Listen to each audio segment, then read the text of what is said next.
at that point in time, the late 1980s, 87, 88, 89, the U.S. income tax code was the flattest it had ever been, even compared to its inception. Now, at its inception, the income tax maxed out at 7%, only 7, 1, 2, 3, 4, 5, 6, 7, so small.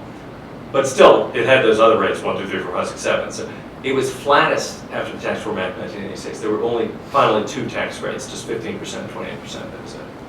After a few years, there's a little bubble rate that would phase out, but the plan was, it is in law, 15%, 28%. By 1989, it was, in fact, the only rate.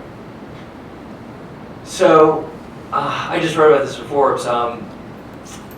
You know, that's why the electorate voted for George H.W. Bush, because he said, read my lips, no new taxes. And everyone's like, yeah, we just had a tax reform act that was bipartisan, the greatest example of bipartisan legislation since at least World War I, since at least the reduction of the tariff in favor of the income tax in World War I in 1913. The greatest piece of bipartisan legislation in 75 years. Bipartisan can be. I mean, you never see stuff like this. How could you possibly fool with that top rate of the income tax? How could you possibly do that? The Democratic Socialists and the supply siders came together and said, let's drive the special interests from Washington and have economic growth. And the way we do that, we all agree, is by having a really low marginal rate of income tax. How can you possibly fund with that rate as soon as you get into office, this next presidency, having said, read my lips, no new taxes?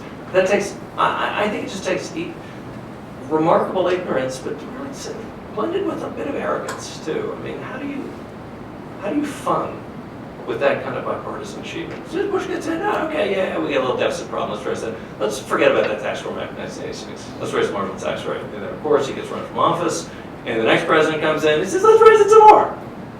What if that 28% tax rate had any time to settle and become sacred? What if that had happened?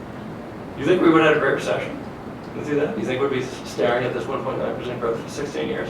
I don't know, we'd be too busy counting our money. I should say that we'd be too busy thinking of the next new thing we're doing on top of all the great new things that we have done over the last 15 years today.